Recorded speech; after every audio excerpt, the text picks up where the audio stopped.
Sound check for both. Yodelay-hee-hoo. Thundercats. Hold on.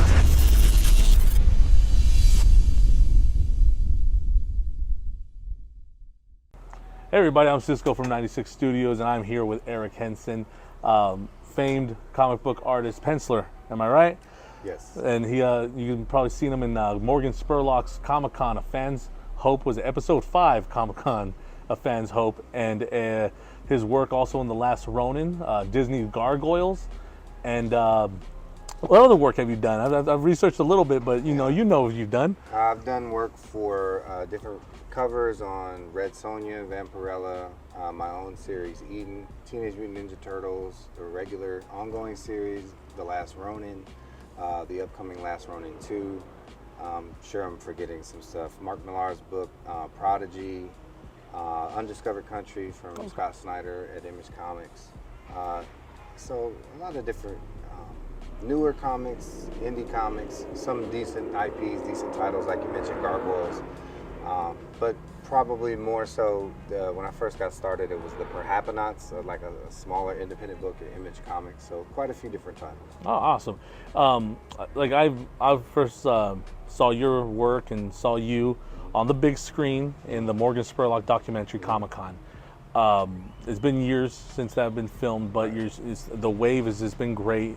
We were talking off camera about how people religiously watch it, getting ready for the con because it means something to them. The culture calls for a movie like that. How is it filming from that point to this point? Like, how has been the experience? How's the life changed? Well, I think that the main reason the movie, or being a part of the movie process, was important to me was to break into comics. So in that effect, the film did have a great impact on my life. And kind of squeezed me a little bit into the industry that I wanted to be in. So it's cool. I think it's affected, what's cool is I think it's affected other people probably more than it has me. So when people come up to me and talk about the film, I can see how excited they are about it. How people are in a job that they feel like they don't have the free time to pursue their dreams like I did when I was in the military. And it's kind of a testament to the fact that it is possible. So I think it affects them in that way, and that then in turn affects me and makes me feel like it was definitely a worthwhile experience. Oh yeah. I was working towards getting into comics anyway, apart from the movie, and I feel as though I probably would have pushed until some way, somehow, I may have found a way in that wasn't the film. But it definitely accelerated everything and immediately gave people an awareness that they probably wouldn't have had of my work if it had not been for the film. So I think that's kind of how it helped, almost like a cheat code, okay, to get in front of people's eyeballs. It definitely helped you get your leg and your foot into a door, if you will. You know, trying to be like, hey, look at my stuff. There was another artist that was your counterpart in there, Skip. Did Harley. you guys ever cross paths? Because in the movie, you guys don't cross paths. But did you guys get to meet, compare notes, look at your guys' work with each other? So cool thing about it, in the movie, literally nobody in that film ever crossed paths with Really? each other. No, the first time meeting any of them was at the premiere in LA. I did see Skip while we were filming though, because obviously we're at the same con. His film crew and my film crew did cross paths, and all I remember saying to my director, the unit director that I had, was, "Hey, who is that? Why is the camera following him around?" They were saying to me, "Oh, he's another comic book artist trying to make it." And I saw him. He had his little fedora hat. He just looked so artsy. And I did it. And I was like, man, that guy looks like an artist. He's going to get all the attention in this movie. Nobody told me there was another artist. So I immediately had imposter syndrome. Oh, and no. felt like, oh, man, there's a real artist trying to work here. So I didn't see his work or see him until the premiere. And I did speak with him a little bit there. And he mentioned something about like teaming up to do a book kind of based off the premise, hey, these are the two artists from the Comic-Con movie. But nothing ever really materialized from that. Okay. To my understanding, I think he went on to do some zines or books of his own. Okay, and they did paint you guys in the, he is the more artsy fartsy type deal. He was working at a comic book bar, and you were coming from the military. Yeah. And you're the family we were man. Nothing alike. Yeah. Although I think they gave him the nickname The Geek, and I was the soldier, even though I was in the Air Force and we don't have soldier, we have airmen, but still. Yeah, I mean, what I mean is that, like, I looked at him and I saw somebody who legitimately lived the culture, and he looked the part. Like, every time you do a show or you do a Comic Con, you don't want the person who paid money to come see you feel like they're talking to Joe from down the street. So they want to see the fedora or some type of special shirt, or you just have to look like you live in the basement and don't come out in the sun and you draw comic books all day, just because otherwise. So I could take this hat off and put on a black cap and go to the gas station and literally nobody cares.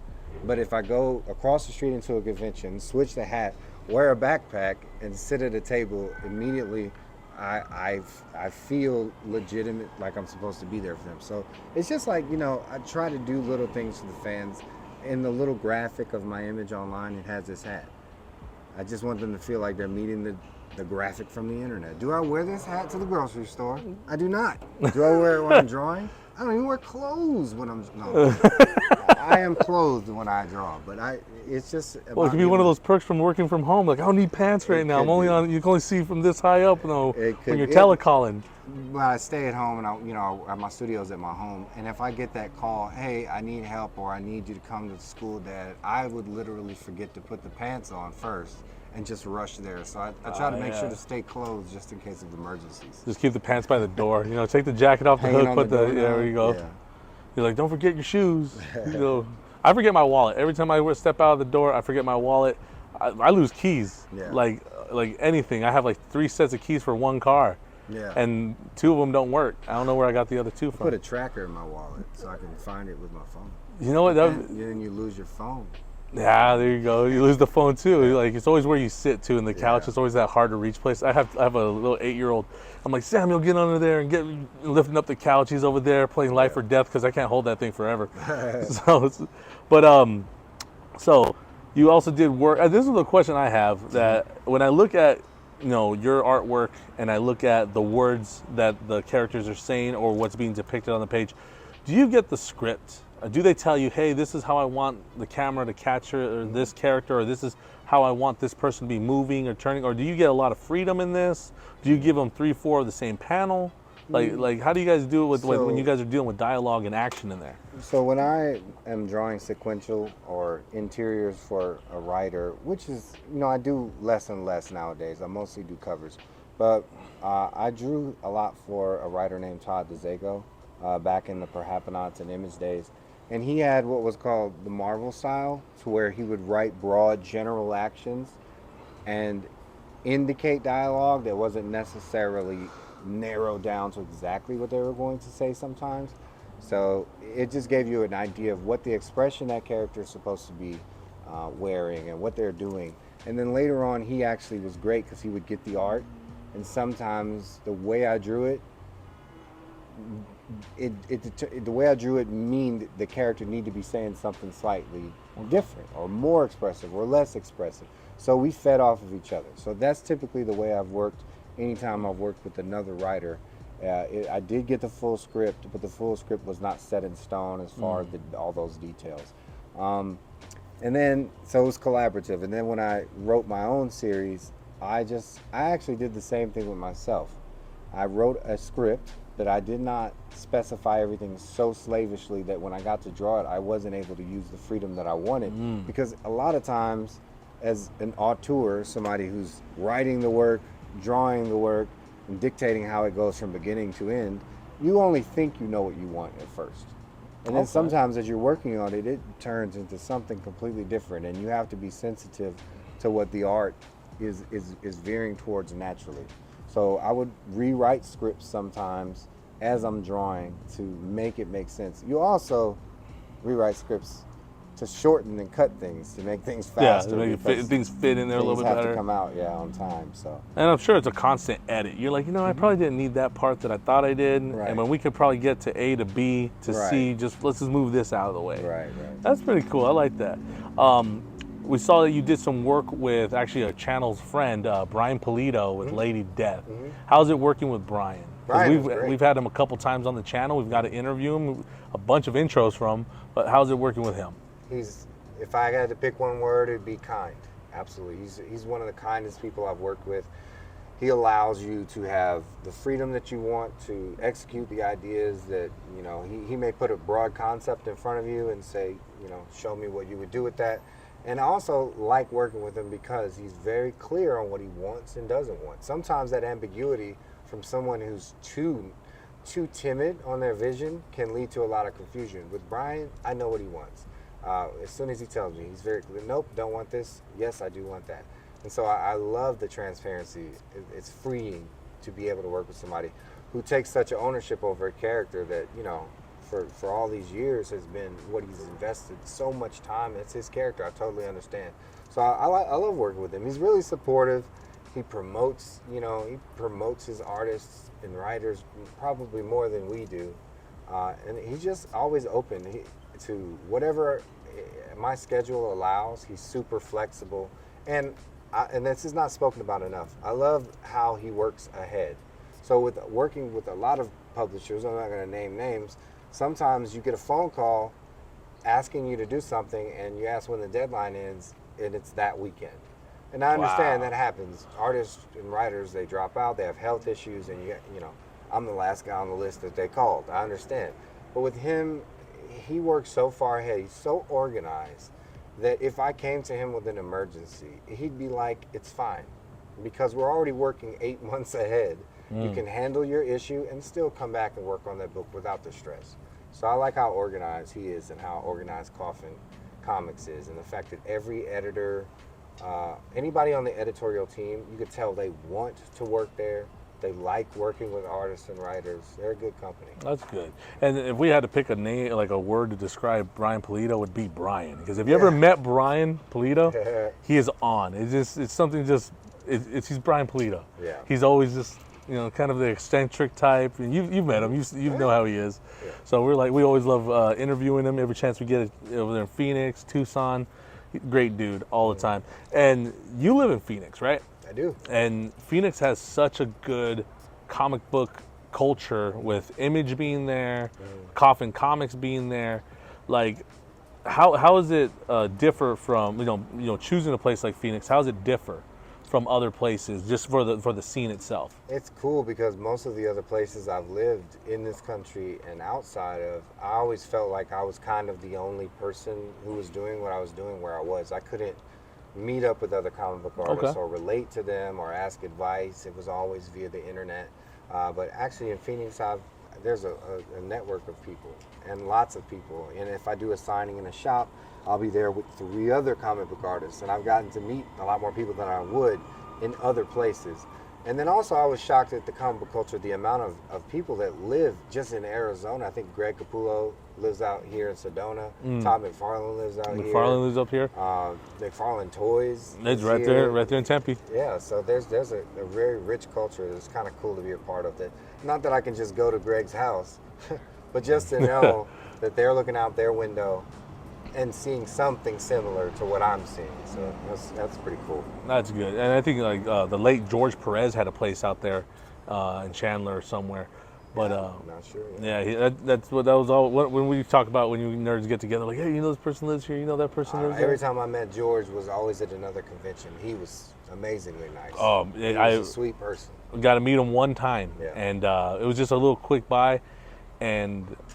Same with Stan Lee. They pretty much have the same line. I'm like, hey man, I love your work, and he goes, you have good taste. Yeah, I think he got that from Stan. Stan said that to me. I was talking to him about Spider-Man one time, and I was like, you know, if you think of it, it's kind of cool that there's probably not a single country in the world where some kid doesn't have a pair of Spider-Man pajamas. Just think about that. Yeah. You know, if they could afford it, they probably have one. And I was like, that's got to be pretty amazing. So as many people tell you that they love your work and it's influential, I'm saying it again, cliche as it may be, I love your work. And he just, well, you have great taste. You know, he did the same thing. Yeah, he had a lot of catchphrases. We were on the pass by and we're like, Stan, we love you. He goes, I like your taste. Like, you know, the same thing. Yeah. So,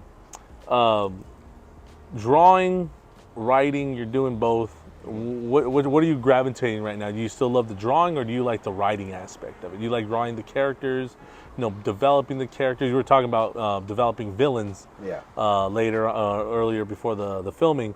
So what is it? Do you like the putting the pen to paper for the words or the pen to paper for the art? My heart gravitates towards art. You know, I've been doing it since I've been was 5 years old, and I definitely gravitate towards it. But I think I have a special place for writing too, simply because when I was younger and I was drawing, it was always in the effort of telling a story. Even if it was a still image or a painting, those things still tell stories. And at our core, people were storytellers. So when I realized that filmmaking was expensive, which is what I think I originally wanted to go into, when I was younger, when I realized that no producer was going to hand me a pile of money, there was no suitcase of money waiting on me to make a story, then I realized, you know, if I ever want to tell a story that's near and dear to me, actually my creation from beginning to end, I'm going to have to dive into this writing thing, as scary as it is. And so I tackled writing as a necessity almost, you know, just for telling a story visually that I wanted to tell, drawing the things I wanted to draw. And I kind of fell in love with it.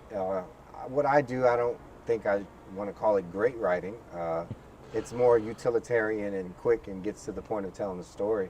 But I have fun with it. But when it comes time to draw what's been written, I have 10 times more fun. And I think drawing is an aspect that everyone could relate to, because, you know, you could pour yourself on the page.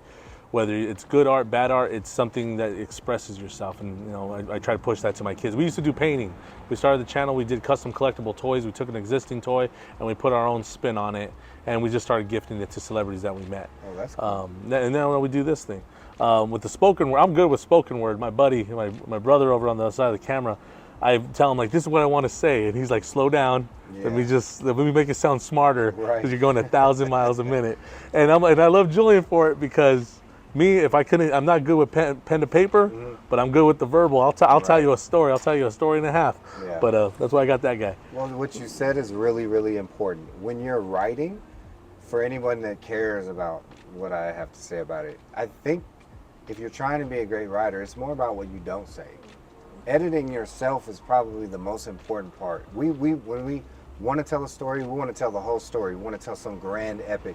And the majority of people who are just being introduced to the world you're trying to show them, they don't care.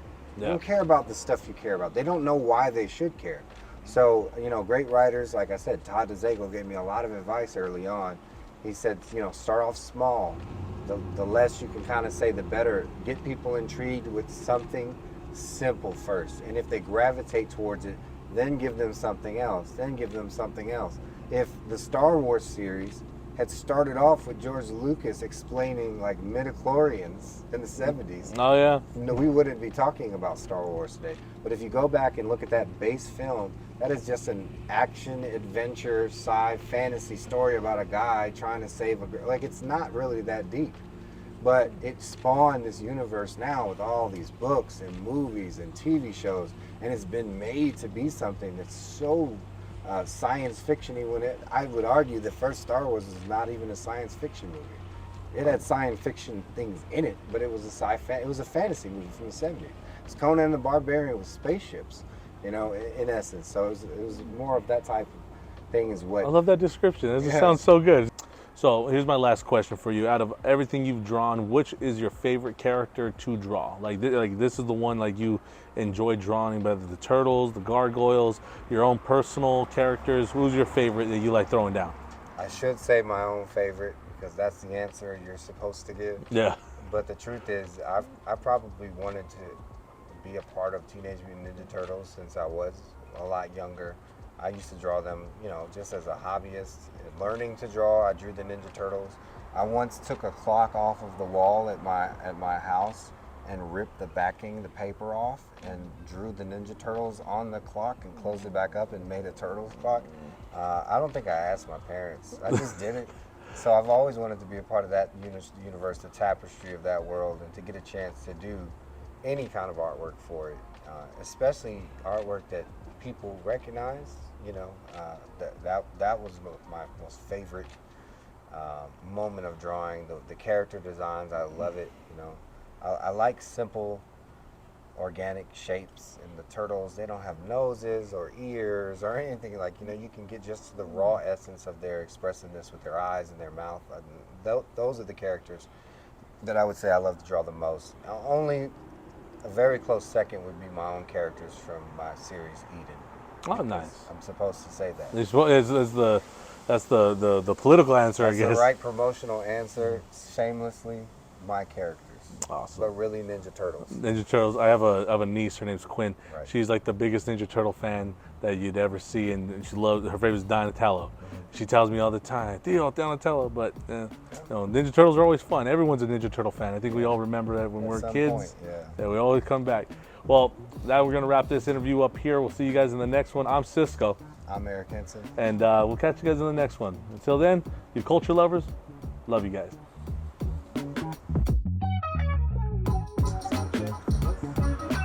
Yodelay-hoo. Thundercats, ho. Can we use that, please? Yeah, we do.